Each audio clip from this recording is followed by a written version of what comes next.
Vamos ver. Olá, Opa! Olha ele aí, ó. apareceu. Apareceu! Tava esperando aqui e apareceu, né? Surgiu. Ô, Moisés, eu ia fazer um pedido aqui para minha assessoria. Você sabe que eu tenho uma assessoria aqui, né? Para Ah, trazer um sei. tereré para mim. Eu falei, eu vou fazer esse pedido ao vivo, porque aí vai ser irrecusável, né? Ah, não tem como recusar, não. Eu Ao vivo. estou sem assessor ou assessora aqui. Eu não vou conseguir tomar tempo. Não, você vai ser o cara que vai falar mais hoje, então Que deixa o isso? tereré comigo aqui, né? Mas vamos lá, o Ó, que a o gente pessoal poderia. tá entrando aqui, o pessoal tá entrando aqui. Tem alguns alunos meus aqui entrando aqui, ó. Aqui a turminha aqui. Antônio, bem-vindo, Antônio. Turminha vai entrando aqui para participar da nossa live. Ó o meu sogro aqui também, Libermânio, tá aí também, olha aí, ó. Dona Helena também, a turma tá toda aqui. Olha só, a família é grande, então É, só da família já vai dar uma galera, né? já, com certeza. Vai dar um ônibus cheio aí de gente. Sim, sim. Deixa eu só enviando aqui alguns. A gente já vai começar, já dá só um tempinho aqui para eu enviar os links aqui, né, para o pessoal. Essa live, pessoal, ela vai ficar gravada, tá? A gente vai deixar ela registrada aqui na nossa página. Então, vocês que estão aqui, que algumas pessoas já até me falaram que vão participar do início, não vão poder pegar mais o final, né? E depois podem retornar aqui à página para tá acompanhando aqui a nossa conversa de hoje. Podem estar mandando perguntas, vai ficar tudo aqui registrado e eu vou depois repassando aqui, a gente vai respondendo, comentando as perguntas, tá bom? Então, sejam todos aí bem-vindos. Deixa eu dar uma olhadinha aqui nos comentários. Ó, somos seus alunos com muito orgulho. Muito bom. É isso aí. Vou dar uma saída rápida, porém já volto, professor. É isso aí. Aí, a minha assessoria entrou aqui. Minha assessoria, eu esqueci de te pedir um tereré, fazendo favor. É isso aí. Bom, gente, é o seguinte, nós vamos fazer essa conversa hoje aqui. É a nossa primeira live aqui da página do Projeto Ser História. Então sejam todos muito bem-vindos, tá bom? Nós vamos fazer uma conversa hoje muito bacana aqui. E eu convidei para estar conosco nessa primeira live, que é a live inaugural. E o meu amigo Moisés Moreira, ele é psicólogo e é um amigo que a gente troca muitas ideias no WhatsApp, né, Moisés? E a gente tem um Sim. canal de comunicação permanente, já vai fazer um bom tempo, né, Moisés? Tem o quê? Uns 2, 3 anos assim que a gente conversa muito, né, sobre aquilo que a gente estuda, né? Eu como historiador, ele como psicólogo. E então eu convidei o Moisés para estar conosco nesta noite aqui nessa live, para a gente conversar sobre história, memória e identidade, né? Sim. São três palavrinhas que têm cada uma delas um significado, um conceito muito preciso. E a gente hoje vai fazer essa conversa aqui para tentar fazer um diálogo aí, né? Um bate-papo mesmo, tá, pessoal? Aqui não é nada acadêmico, tá? Não é nada assim com uma estrutura rígida, não, para ser difícil de todo mundo entender. A gente vai fazer uma conversa informal, tá bom? Uma conversa que vai tratar de temas importantíssimos, tenho certeza que você vai gostar. Então, fica conosco aí, tá bom? E eu quero aqui já passar a bola para você, Moisés, para você explicar um pouco para a gente aí sobre esses termos aí, né, de memória, sobretudo de memória e identidade, que eu sei que a psicologia, que é Uhum. seu campo de estudo aí, trata bastante disso, né? Então eu queria que você falasse um pouco para a gente aí, delimitasse um pouco, o pessoal entender, afinal de contas, o que é memória, né?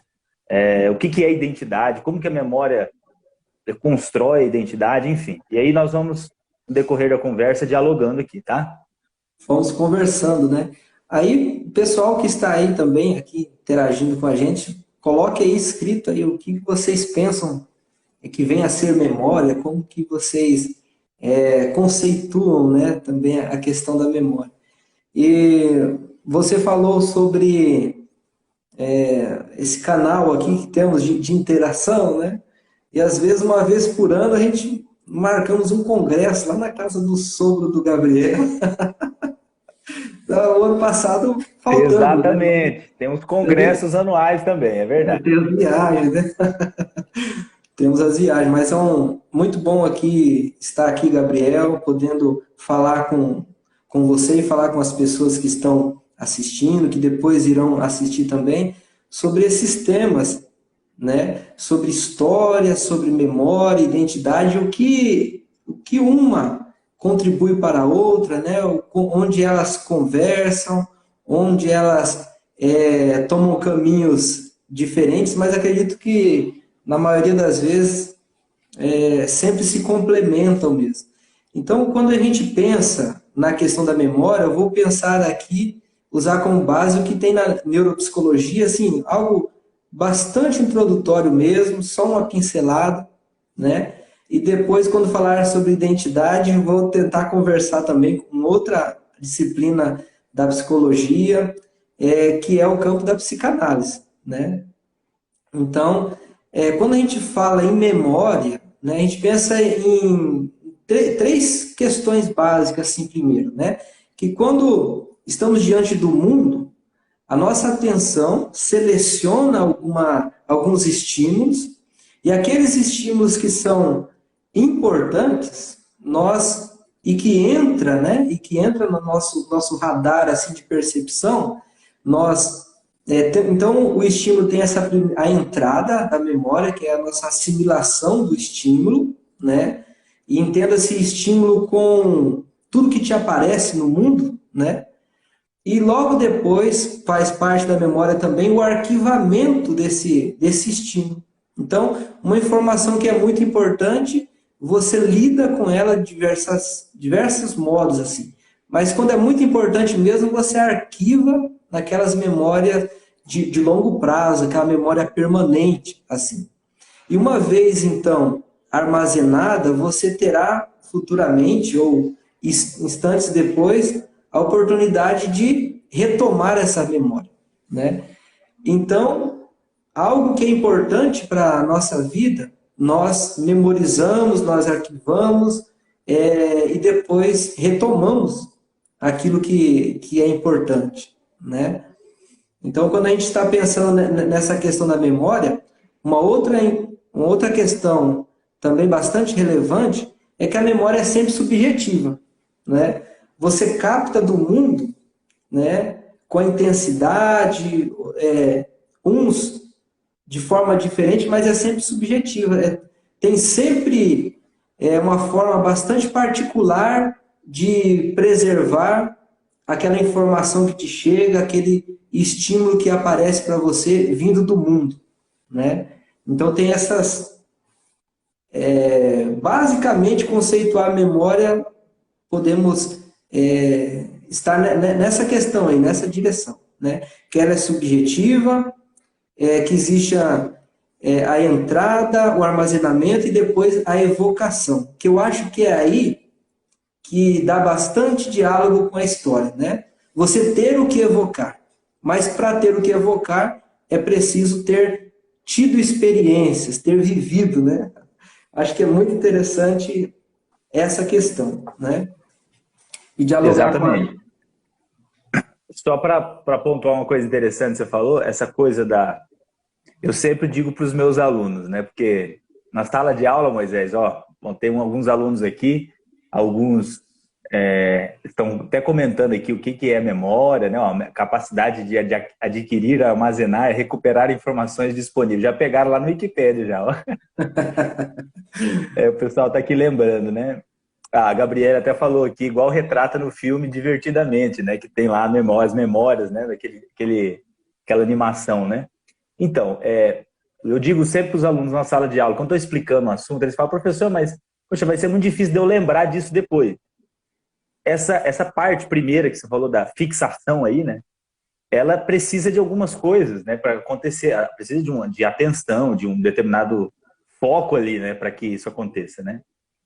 E aí a gente já começa a ver que algumas coisas vão permanecer na nossa memória e outras não. Mas nós vivemos todas elas, né? Então é E tudo interessante importante. perceber essa construção da fixação, como você abordou, né, que compõe a memória, e da sua evocação em outro momento, né? E tão importante quanto armazenar, você ter onde colocar essa memória, é você esquecer também, né? E tem coisas que são que se ficar na memória, ela enche a memória e atrapalha a evocação, ou melhor dizendo, atrapalha a memorização de outras coisas. Então, tem essa seleção daquilo que é importante. Eu acho que quando a gente pensa na história também, não é importante tudo que é vivido pela humanidade, vamos assim dizer, a gente está evocando a todo momento. A gente evoca aquilo, é a síntese, é aquilo que é mais importante, porque a vida precisa continuar, né? Se a todo momento eu estou resgatando, né, tal como foi a experiência, eu não sobra espaço em mim para as questões futuras. Então, o que é importante eu memorizar? Aquilo que é importante para a vida, que fará com que a vida continue bem, né? Não sei se tiver alguma coisa de história para contribuir com isso aí, Gabriel. Então, vamos lá. Tem uma coisa bacana aqui, Moisés, para falar, que é a seguinte: a diferença entre história e memória, né? Uhum. Moisés acabou de pontuar uma questão bacana para a gente entender como que se forma essa memória no sujeito, no indivíduo, né? E muita gente confunde história com memória, como se história fosse apenas lembranças do passado, né? Então, mas existe uma diferença muito clara entre memória, aquilo que a gente lembra do passado, e história. Qual que é a diferença? Memória é aquilo que Moisés acabou de pontuar para nós aí em relação à fixação daquilo no nosso consciente, inconsciente, enfim, depois sua evocação, né? Tem a ver muito com o indivíduo, né? Com o sujeito, com a sua subjetividade, enfim. História é um campo do conhecimento e vai lidar com o passado, só que vai fazer uma análise crítica desse passado, né? A partir do estudo, né? Da ciência, dos métodos, enfim. Então, assim, tem um historiador francês chamado Marc Bloch, que ele define história como o estudo do homem no tempo, né? Ele vai dizer isso, história é isso, estudar o homem no tempo. Então, memória se diferencia da história nesse sentido. A história, ela se utiliza da memória, mas ela não é memória. Por isso que a gente na escola, no ensino fundamental, no ensino médio, a gente tem essa disciplina no currículo, que ela não é uma disciplina de opinião. Tem muita gente que acha isso, né? Falar sobre o passado é a opinião de cada um, né? Só que não. A história é uma construção de um campo do conhecimento que se utiliza da memória como fonte, né? Porque, inclusive, tem historiadores que trabalham com um campo chamado história oral, que vai tratar exatamente disso, né? Você vai estudar algum fato histórico de história do tempo presente, que aconteceu, sei lá, 20, 30 anos atrás, cujas pessoas ainda estão vivas. Você Uhum. pode utilizar da memória dessas pessoas como fonte. Só que a memória dessas pessoas não é a história. Não é o que elas viveram. É só aquele depoimento, né? É só aquela subjetividade, aquela parcialidade daquele sujeito. Porque a Uhum. história ela vai se construir a partir de um olhar muito mais abrangente, de se utilizar de outras fontes. Por isso é que acaba acontecendo algumas tensões entre história e memória, que a gente pode ver acontecendo em todos os países, tanto no Brasil quanto nos países europeus, todos os países acontecem isso, né?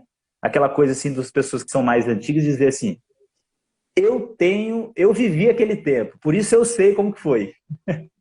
Ou seja, pelo fato da pessoa viver, ela reivindica uma autoridade.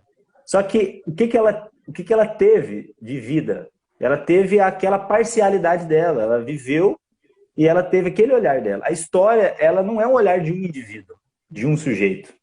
Mas é uma análise muito mais complexa dos processos econômicos, políticos, sociais, enfim.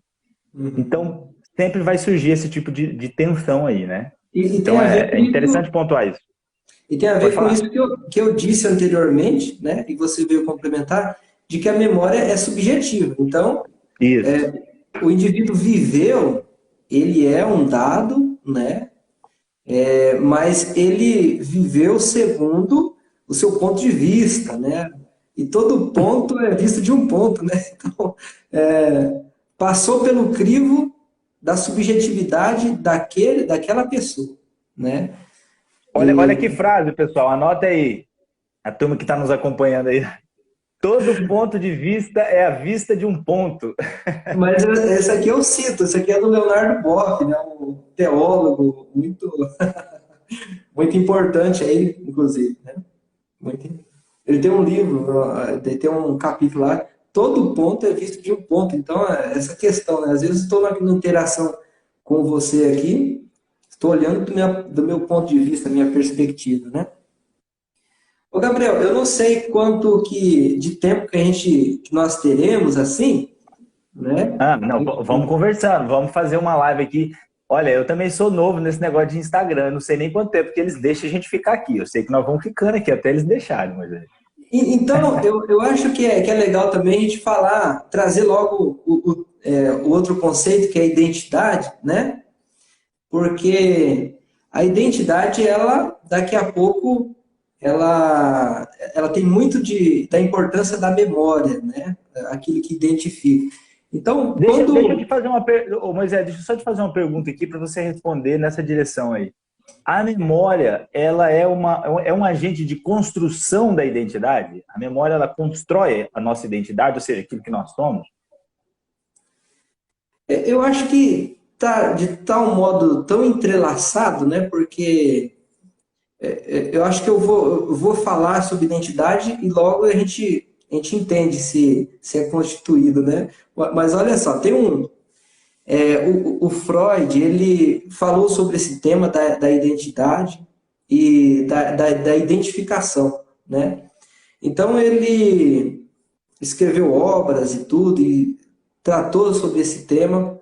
E uma das coisas que ele fala é que a nossa identidade ela é formada através das experiências em contato com o outro, né?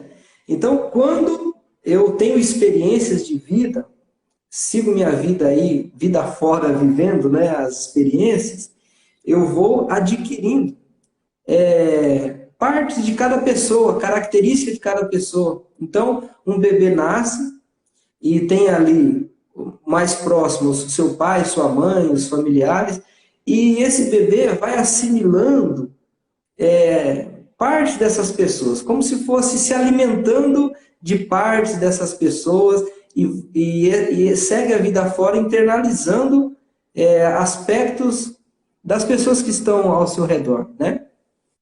Então, aquilo que eu chamo de minha identidade, na verdade, é uma seleção, uma reunião daquilo que vem do outro, né?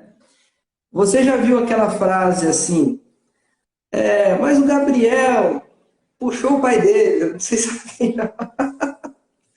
sei se alguém falou isso já para você, Mas certamente. com certeza.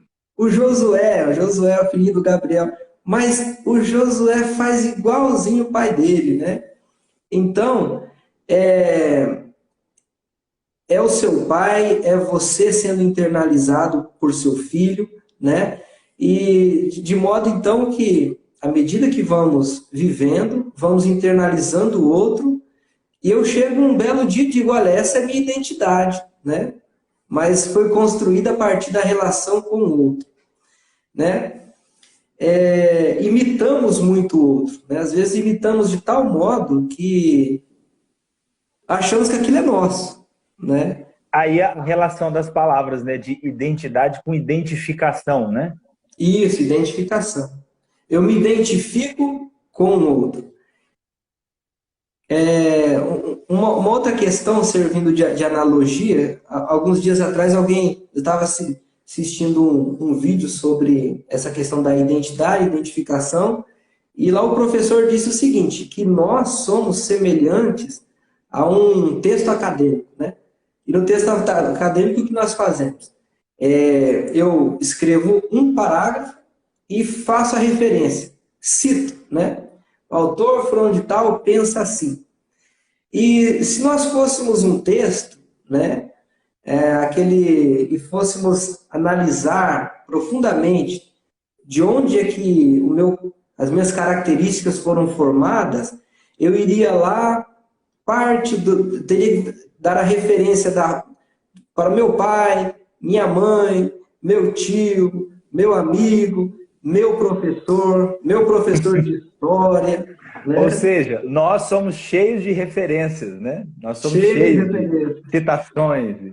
Só que tem uma questão importante aí, somos cheios de referência, mas nós perdemos de vista a referência. Elas se tornam inconscientes, né? Por isso achamos que são nossas. Não citamos, né? E quando vamos lá para terapia, para análise, e que é possível ter um mergulho assim nessas referências, vamos entendendo melhor sobre essas questões, né?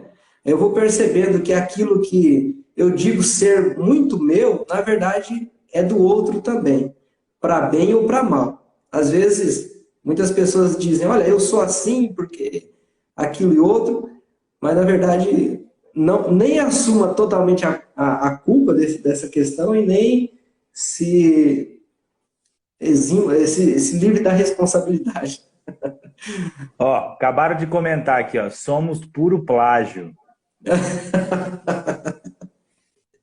Somos puro plágio. Gabriel, eu penso sobre essa questão das referências, também a importância de ter, né, conscientemente, boas referências no campo da escola, no campo das amizades, né, da família, porque é isso que nos constitui, né? Essa relação, essa experiência com o outro. Agora, olha que interessante, pessoal, que bacana isso, né? A gente perceber essa questão da construção da nossa identidade relacionado à memória e, portanto, também à história. Ou seja, eu coloquei aqui, Moisés, o nome da nossa página e por isso eu fiz questão de, na primeira live, já falar sobre isso, sobre esse assunto, porque é aquilo que estão comentando aqui, ó, tô frito. Porque eu quero, uma coisa que eu quero, Moisés, ontem eu estava conversando com o Moisés, eu falei assim, deixa eu te explicar o que está na minha cabeça, né? Falar aqui para você e também para todo mundo que está nos acompanhando, que o nosso objetivo dessa página é tentar fazer com que esse seja um espaço de aprendizado e de conversa, de troca para todos nós, onde a gente compreenda que a história constitui também aquilo que nós somos. Ou seja, história não é uma disciplina que a gente estuda na escola para ficar decorando datas, nomes, presidentes, reis, né? História é um processo, né? Um processo ao qual nós estamos inseridos nele, que tem a ver com economia, tem a ver com o campo da política, tem a ver com o campo da psicologia, da religião, e que ajuda a formar aquilo que eu sou hoje. Ou seja, ao estudar história, eu de alguma forma também estou olhando como que por espelho também para mim. Eu estou no meio desse emaranhado, desse processo histórico que está por todos os buracos da minha cabeça entrando em mim e me formando. Né? Então é muito importante. Por isso que a história é uma disciplina importantíssima. Eu sou suspeito a falar, né? Porque eu estudei, é a disciplina que eu leciono, né? Mas eu estou dizendo isso aqui para vocês com uma forma de explicação do objetivo dessa nossa página. Então, todos os conteúdos que a gente vai falar aqui, as nossas postagens, vão ser nessa direção, né? Para que a gente construa um conhecimento histórico de qualidade para que a gente se compreenda no mundo e tenha autonomia de pensamento. Nesses tempos, eu quero até pontuar isso mais para frente da nossa conversa aqui, mas nesse tempo de redes sociais, desse lugar onde a gente está aqui, né, que a gente está ocupando agora, Até parece que a gente não existia, né? Só pelo fato de não estar aqui. Mas a gente existe. Existe vida fora do Instagram, fora do YouTube, fora do Facebook, existe vida fora do Twitter, né? Vida inteligente fora desses lugares, né? Então, assim, a gente precisa mesmo ter essa autonomia de pensamento para que a gente não seja levado por qualquer enganação que nesses tempos são tão comuns, né? Então, assim, é muito bacana você pontuar isso, Moisés, sobre essa questão da construção da identidade. E eu queria te perguntar um negócio sobre essa questão que você falou aí, você passou um pouco rápido na definição que você falou, sobre o esquecimento, né? Porque o esquecimento, ele é um fato biológico também, porque a nossa mente não consegue gravar tudo, mas existem aqueles esquecimentos que são também, assim, produzidos, né? Que não, são artificiais, que não são biológicos. A gente deseja esquecer, a gente escolhe esquecer, né? Eu queria que você falasse um pouco sobre essa questão do esquecimento aí, memória, esquecimento, enfim.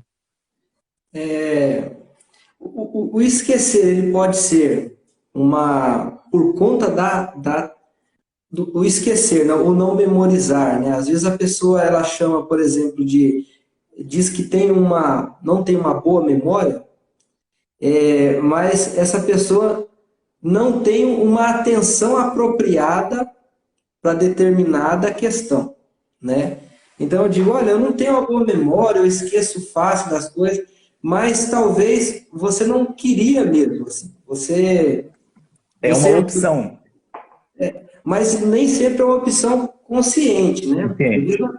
a pessoa veio no seu processo de vida achando que aquela forma de lidar com a situação era o suficiente, né? E não Uhum. treinou a atenção, o foco. E para você ter atenção, você precisa selecionar alguns estímulos, né? Se eu quero, por exemplo, ler uma página de um livro, né? Eu preciso deixar dezenas, centenas de outras coisas de lado para eu focar naquilo específico, né? Porque eu não tenho como fazer tudo ao mesmo tempo. Então, atenção é um processo de seleção, e quando eu foco em determinado objeto, determinado estímulo, e que aquilo é importante, eu invisto também emocionalmente uma certa carga de energia ali, a memorização acaba acontecendo naturalmente, porque o cérebro, ele tem essa habilidade, ele está aí, ele quer memorizar, mas ele precisa saber se aquilo é importante ou se não é importante, né? Isso às vezes é consciente mesmo, né? E às vezes não é, nem sempre é consciente. Não sei se eu respondi. Sim, sim, é isso mesmo. Eu gosto de falar sobre essa questão do esquecimento, porque a gente trabalha muito também em história com isso, né? A minha área da história, ela não é que trata diretamente com esse tema da memória. Quem trabalha muito com esse tema da memória, da identidade, no campo da história, são os historiadores que trabalham com o tempo presente, que é o campo da história chamado História do Tempo Presente, que são vão analisar esses processos históricos mais próximos de nós na história, né? Anos 90, anos 2000, até esse período que a gente está vivendo agora. Então, eles trabalham muito com esse tema da memória, né? Quem trabalha com história oral. A minha área de pesquisa é o século XIX. Do século XIX, todo mundo já morreu. Não tem como eu entrevistar ninguém mais, já está todo mundo debaixo dos 7 palmos. Então, eu trabalho muito com documentos, com fontes escritas, né? Então, eu queria deixar claro isso aqui, né? Então, porque eu estou falando isso, porque pode passar um historiador por aqui e falar, tá falando bobagem. Não é da minha área, mas assim, algumas coisas a gente compreende de uma forma muito clara. Então, essa questão do esquecimento é uma questão que os historiadores lidam muito com isso. Por quê? Porque às vezes quando eles vão estudar um processo histórico, que aconteceu há 20, 30 anos atrás, vão fazer entrevistas com as pessoas não relatam determinadas coisas que eles encontram nas fontes. Sabe? Então, ele está ali, conversou com a pessoa falou, muita coisa ele vai encontrar em imagem, ele vai encontrar em texto, Ele falou, pô, isso aqui a pessoa não citou. Por quê? Por que será que ela esqueceu? Às vezes é uma coisa tão assim, que a gente fala, poxa, como que isso não ficou na memória da pessoa, mas não ficou. Por quê? Porque esse esquecimento, ele também é um processo histórico. Ou seja, ele também ele não é simplesmente uma questão assim biológica, né? E existem, inclusive, jogos de poder com a memória, né, Moisés? É interessante a gente falar sobre isso, né? Essa relação do poder com a memória, né? Que tem a ver com... a gente lembra também daquilo que nos fazem lembrar, né? Por exemplo, podemos pensar numa questão se tem algo na sociedade que que sofre uma repressão, né? Que sofre uma proibição, né? Então, alguns comportamentos, algumas linguagens, algumas expressões, elas ficam inibidas, né? E se essa força é muito repressora, né, a gente coloca isso em um lugar que a gente chama depois de inconsciente, né? Para nem mesmo a gente querer pensar naquilo. A gente costuma, por exemplo, tem coisas na sociedade que podemos fazer livremente, saímos na rua e fazemos livremente. Agora, tem coisas que nós fazemos no âmbito da nossa casa, fazemos em particular. Então, tem coisas que a sociedade reprime, que você não pode fazer. E tem coisas também, alguns comportamentos, que você, até mesmo você no seu conjunto de valores, se proíbe de pensar, embora exista em você, né? Então, tem, às vezes, aquilo que eu chamo de defeito, que eu não gostaria que estivesse em mim, mas está vivo em mim, né? Em todo mundo isso ocorre. Enfim, existem desejos estranhos a nós mesmos, vontades de violência, vontades relacionadas à sexualidade e assim por diante, que é reprimida pela sociedade, eu aprendo a reprimir também, e embora esteja vivo existindo em mim, né? Então isso gera um conflito no indivíduo, né? E que nem mesmo o indivíduo irá querer olhar para aspecto desses conteúdos, né? Então por aí a gente vai tirando assim diversas leituras, né? Daquilo que eu posso acessar como memória, daquilo que recebe uma proibição em mim mesmo, mas, embora eu esteja reprimindo em mim mesmo, muitas vezes isso existe e eu preciso lidar com isso, né? Se você quiser... Tem algo que eu gostaria de falar sobre isso também um pouco mais adiante, não sei se você está... Pode falar, manda bala aí, pode falar. Então, tem um princípio psicanalítico que é do antissegregacionismo, né? Então, a ideia é o seguinte, toda aquela emoção, aquele pensamento que se encontra afastado ou proibido de se mostrar, ele retorna, mas retorna de forma patológica, né? Num sofrimento, num conflito, num transtorno e assim por diante. E qual que é o objetivo psicanalítico? Não é você realizar tudo aquilo que te vem à mente, mas é você aprender a lidar com aquilo que é seu, aquilo que está com você, para que, de alguma forma, você resolva esse conflito, né? Vamos supor que o indivíduo tenha fantasias de agressão com os outros, assim, né? Mas isso socialmente é proibido, assim, você sair querendo brigar com todo mundo na rua, por exemplo, né? E até mesmo pelo indivíduo, até o mesmo indivíduo o censura diante disso. E cá entre nós é bom, de certo modo, né? Mas é o seguinte, quando você está no processo de análise, você vai entendendo o porquê isso surgiu em você, e você vai lidando, conversando, trazendo para o diálogo com outras ideias, com outras emoções, e isso, na interação com o seu todo, você ressignifica isso, faz com que esse impulso violento se transforme em outras coisas. A única saída para você resolver a sua questão é você falar sobre ela, é você procurar dar um novo sentido e nunca reprimir. E reprimir não significa realizar, né?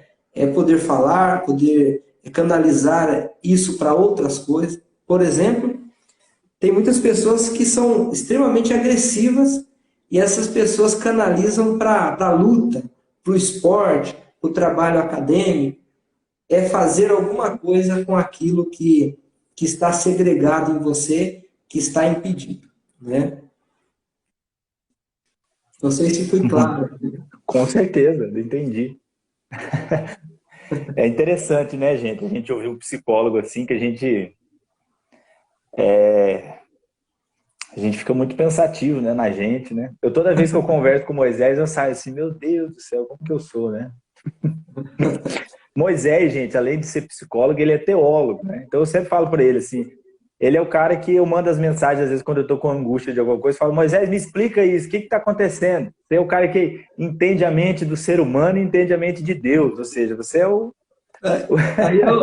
Aí eu pego e falo assim pro Gabriel, olha, você me jogou essa para cá, eu vou devolver para você. Então, situações que é muito angustiantes para a gente, né?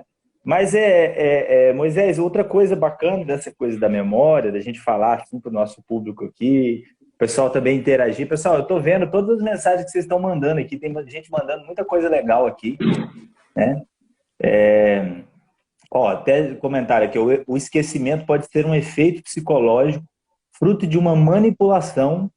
Na verdade, é uma pergunta, Moisés. O esquecimento pode ser um efeito psicológico, fruto de uma manipulação ou cerceamento intencional de um grupo dominante, né?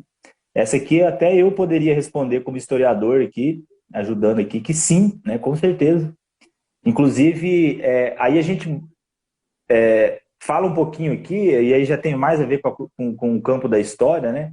Que são chamados lugares de memória, né, Moisés? Que é uma coisa assim bacana a gente pensar, que tem a ver com o quê? O que são os lugares de memória, né? Na história, o pessoal lida com história como se fosse cultura, né? Você ser chique, você saber ter um conhecimento histórico, você ir em museus, por exemplo, né? Você viajar para lugares que tem históricos, enfim. Fala assim, a pessoa é muito culta porque ela sabe falar de história. Gente, história não tem nada a ver com isso. Isso aí é uma coisa do passado, uma compreensão histórica antiga. Que história é cultura. Você ter cultura é você saber de história. Não, não, não, não. Os lugares de memória, né, que poderiam ser museus, arquivos, inclusive monumentos. Já reparou que toda cidade tem monumentos? Né? Nas praças da cidade sempre tem um busto de alguém, né? Aí o Moisés ele é de Dourados, no Mato Grosso do Sul, até não apresentei aqui no início, né? E nós estamos falando a partir daqui de Água Boa, no Mato Grosso, mas temos pessoas aqui na live de vários lugares, né?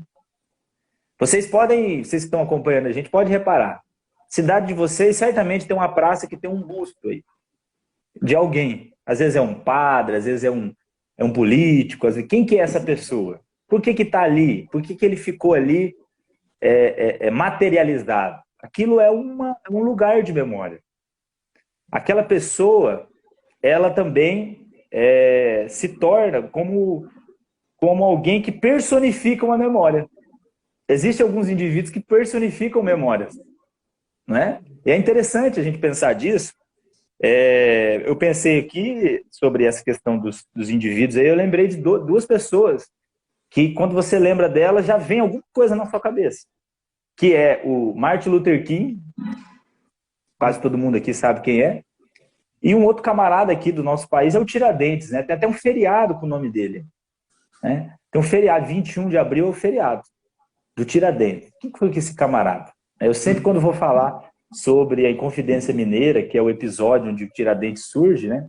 Eu sempre separo para os alunos, eu digo assim, olha, nós vamos falar aqui sobre o Tiradentes ser humano, não sobre o Tiradentes mito.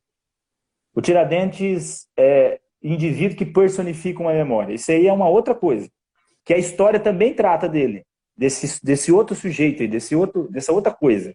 Mas a gente tem que tratar e separar muito bem quem que é o sujeito ali, o ser humano, Tiradentes, e o Tiradentes, aquela figura que personifica uma memória, né? Políticos, muitos políticos personificam memórias.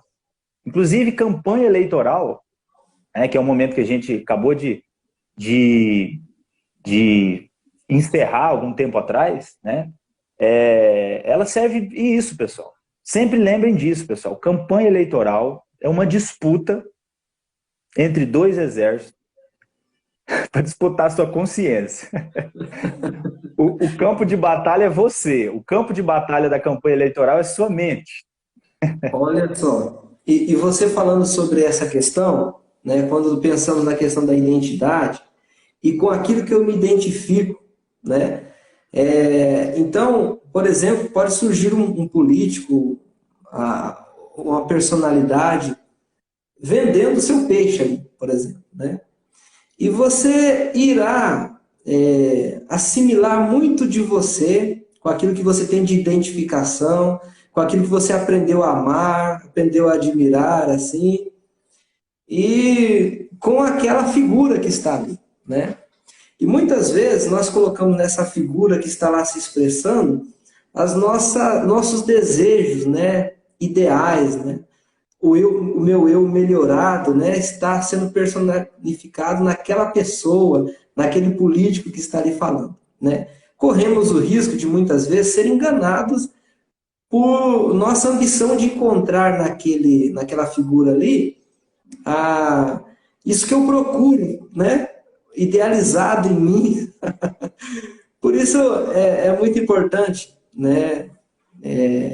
Uma análise, a procura da verdade, né? A procura da verdade, que não seja só a minha verdade também, né? Mas que às vezes na minha busca pelo outro, eu estou partindo de quê? Daquilo que eu aprendi a amar, daquilo que eu internalizei, das figuras da minha história de vida, né? E às vezes eu penso que vou encontrar naquele político, naquele líder, naquela pessoa ali que está falando, né? Mas, Gabriel, eu tenho uma questão aqui, depois para ficar um pouco mais solto, tem algo muito importante para se falar dessa questão da memória e da identidade, como que as duas se harmonizam aqui, né? Então, nós falamos que a memória é aquilo que está preservado, que eu posso acessar, né? Então, tem um psicanalista chamado Nasio, que ele tem um livro chamado Por que Repetimos os Mesmos Erros? Ele fala sobre questões de conflitos e que a psicanálise ajuda o indivíduo a solucionar, a resolver, mas ele diz que a repetição ela é importante para outras coisas também, né? Por exemplo, ele fala assim, olha, a Terra ela repete o mesmo movimento, sei lá, né? O historiador fala aí a data da Terra, não sei. Então, a natureza repete também um ciclo, a Lua, os astros, e nós repetimos também.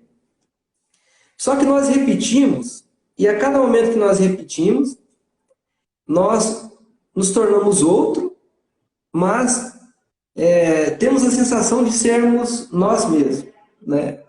Tentar não ser confuso aqui. Mas o porquê isso? Eu tenho uma vivência, eu tenho uma experiência, e eu tenho uma mente que preserva as minhas vivências. E quando eu estou nesse processo de me identificar, o que eu faço? Eu volto a mim mesmo, nas minhas memórias, E uma vez podendo retornar nesse meu repertório de vivências, eu tenho eu tenho a certeza de que eu sou eu mesmo, né?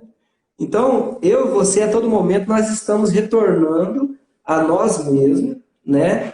E eu só consigo saber que sou quem eu sou porque algo em mim está de experiência, de vida, está preservado e que sempre que necessário eu posso retornar a mim mesmo, né, como referência e me identificar comigo mesmo. Se eu não tivesse preservada uma memória, uma história de vida, né, não sei se posso falar história aqui, preservada experiências de vida, eu não teria como voltar a mim mesmo e dizer, olha, eu volto a mim mesmo.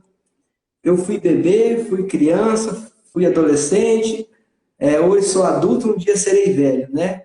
E a cada momento que eu estou vivendo, eu sei que eu sou eu mesmo, tenho consciência disso, mas porque eu retorno, né? Eu retorno a experiências que eu já vivi. E a cada momento que eu estou vivendo, eu vou me transformando, mas algo em mim é preservado, né? Uma consciência. Eu me identifico comigo mesmo, né? Porque algo foi preservado de uma memória. Imagine se uma pessoa não tivesse, uma pessoa, por exemplo, não tivesse essa capacidade mais de memorizar, ela perderia a sua história, perderia a sua identidade, perderia essa noção de quem Exato. ele Eu ia até fazer uma pergunta sobre isso aí, Moisés. Deixa eu só fazer um parênteses aqui pro pessoal que está entrando aí, né? Aquela coisa de Instagram. Pessoal, curte aí. Curte nossa live, tá? Manda para os amigos de vocês. Quem entrou agora, a gente já falou bastante coisa interessante, tá? Essa live vai ficar gravada, se você não puder ficar com a gente aqui por algum motivo aí, essa live vai ficar gravada, depois a gente vai estar na nossa página, você pode voltar a conferir, tá bom? E eu queria falar uma coisinha aí, Moisés, disso que você está dizendo, em relação a... Você lida com isso, né? Você é um psicólogo clínico, você atende, né? Pessoas, enfim. Essa questão de doenças mesmo, a patologias que atingem o ser humano e que provocam esse esquecimento. E esses são vários, né? Então, assim, eu queria que você pontuasse um pouco só sobre isso para você dar um perfil um pouco para nós dessas pessoas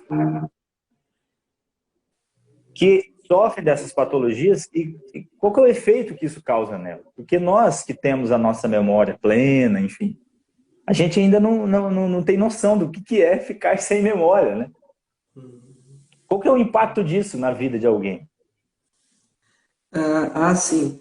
Existe, a literatura assim, está repleta de questões voltadas a isso, mas existe, por exemplo, o declínio cognitivo, né, que a pessoa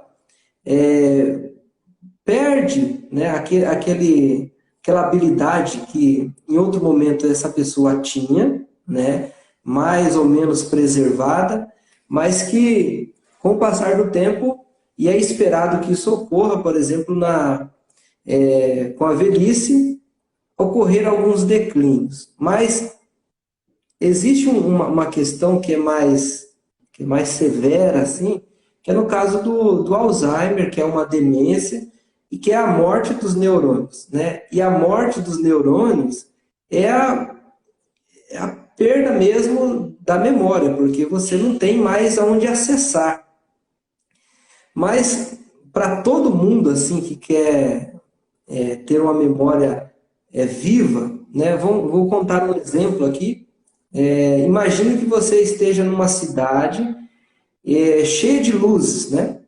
E que você passe por essa cidade, algumas luzes estão muito vivas, outras estão mais ou menos apagadas e outras já se apagaram. Aquelas luzes que já se apagaram, você deixa elas, não há mais nada o que fazer, mas aquelas lâmpadas que estão mais ou menos ali, quase querendo se apagar, essas é possível recuperá-las com estimulação, né? E como que se estimula a memória, né? É você vivendo experiências, você investindo, né, em desafios, né, relevantes mesmo para a sua vida, leitura, esportes, ter uma vida boa e uma vida desafiadora, ela é extremamente importante para você manter uma vida, um cérebro saudável, uma memória saudável e com menos riscos de ter doenças, né, como o Alzheimer, por exemplo. Moisés, outra pergunta que fizeram aqui, né? Dizendo assim, canções, fazendo uma pergunta, lugar de memória, se as músicas também são. Você falou sobre a questão aí de estímulo, né, da memória, e eu sei que você também trabalha com a musicoterapia, né? Que eu acho que queria que você falasse também um pouquinho disso, sobre essa coisa da música também, né? Como um instrumento de... Então, a música, por exemplo, ela será provavelmente, se você perder todas as suas memórias, provavelmente aquela que está relacionada à música, né, uma memória afetiva e musical, provavelmente ela será a última a desaparecer da sua mente, assim, né? O quanto que para você ver que é forte a memória musical, porque retoma, né, evoca momentos de emoções fortes mesmo, né? Vivido de forma bastante intensa, né? Às vezes, quando pensamos em músicas, né? Se eu disser para você assim, Gabriel, o que você comeu no almoço de terça-feira na outra semana? De domingo. Talvez você se lembre, talvez não se lembre. Mas se eu perguntar para você se você... Qual é aquela música, Gabriel, do Luiz Gonzaga, que você canta para o Josué, né? Você irá lembrar na hora, automático, porque isso tem um investimento emocional, né? E a música é isso, ela tem essa capacidade de evocar emoções, lembrança, e nós trabalhamos com idosos e é um excelente meio de estimulação da memória afetiva e assim por diante. É interessante como também a música compõe esse aspecto da identidade que a gente falou aqui. Olha só que bacana, né? Nós falamos aqui sobre a identidade a partir desse foco da psicologia do indivíduo, do sujeito. Eu falei aqui também sobre a questão da identidade, da memória, perdão, de indivíduos, de políticos, celebridades, artistas, enfim, que personificam um tipo de memória, né? Mas existe aquelas memórias, aquela identidade também da nação, né, Moisés? Isso, a história também trabalha muito com isso, a coisa da identidade nacional, né? Então, por exemplo, no processo de formação dos estados nacionais, desse negócio que a gente chama de país, que não é uma coisa antiga, tá, pessoal? Atenção aqui, todos os nossos participantes aqui da live, esse negócio de país, de estado, que tem um território, uma bandeira, um hino nacional, isso é muito recente do ponto de vista histórico, tá? Do século XIX para cá. Antes disso, período medieval, até da modernidade para trás, não existia esse negócio de país como nós temos hoje, ok? Vou fazer um parênteses aqui. E a gente tem toda a identidade nacional, o quê? Como eu acabei de citar, né? Tem uma bandeira, né? Tem um hino nacional, uma música, que vão formar isso que a gente chama de identidade nacional, né? O Brasil, ele se constitui a sua identidade nacional a partir da independência. Em 1822, né, nós comemoramos aí a efeméride da independência lá no 7 de setembro, né? Que você comemora independência ou morte, aquela coisa. A partir de 1822 é que se cria um projeto político no Brasil para se formar a identidade nacional. O Brasil tem 500 anos, né, de história, a gente costuma dizer, quando Pedro Álvares Cabral chegou aqui. Mas desses 500 anos, né, só a partir de 1822 é que o Brasil começa a formar a sua, entre aspas, identidade, sabe, nacional. E aí você falou a questão da música, eu lembrei disso, né? E tem alguns elementos que nos remetem a isso. Por exemplo, o hino nacional é um deles. Agora, no final desse mês, nós teremos a Copa do Mundo, né? Que também é um elemento forte de coesão, de identidade nacional. E vejam que isso, é importante a gente entender isso, porque essa identidade nacional e esse apego à nacionalidade, ele é muito saudável em alguns aspectos, mas ele pode ser problemático. Ele pode ser patológico, inclusive. Isso aqui no Brasil, como também em todo mundo. Nós temos exemplos na história, né? Em alguns lugares, nesse século que passou, o século XX, onde o nacionalismo ele passou dos limites, né? Ele se tornou uma coisa muito perigosa, porque você começa a colocar o outro nacional, aquele nacional diferente de você, como inferior, né? Como menor. Então ele não compartilha da sua nacionalidade. E aí isso começa a ser perigoso, né? Então é interessante a gente pontuar essa questão da formação da identidade nacional, porque tem relação com o que você falou. Você falou da música, eu lembrei do hino nacional, né? A gente coloca a mão no peito, né? Na verdade, acho que a posição correta é posição assim, né? De sentido, assim, enfim, né? Para cantar o hino nacional, e aquilo sempre provoca alguma coisa em nós. Né? Então, um camarada que é lá do Pará, que tem um sotaque, que come determinados alimentos lá próprios do Pará, ou então da Amazônia, ou então do Rio Grande do Norte, ou então do Rio Grande do Sul, que se você junta os três, você fala, parece que são três países diferentes, mas naquele momento, da Copa do Mundo, eles são tudo irmãos, né? Eles se sentem assim como se fosse de uma mesma nacionalidade, compartilham de uma mesma identidade. Então veja, pessoal, a construção da identidade permeia esse campo do indivíduo, da psicologia do sujeito e também dos lugares da política, da economia, da religião, né? Sim, sim. Imagine, por exemplo, se uma situação que fôssemos proibidos de acessar essas memórias aí, né? Moisés, deixa eu só te interromper um pouquinho aqui, que apareceu uma mensagenzinha aqui para mim, que completou o tempo nosso aqui. Vai encerrar a live, aí a gente retorna, tá bom? Que isso acontece, depois a gente pega e junta ela, tá? Sem problema. Vai encerrar agora.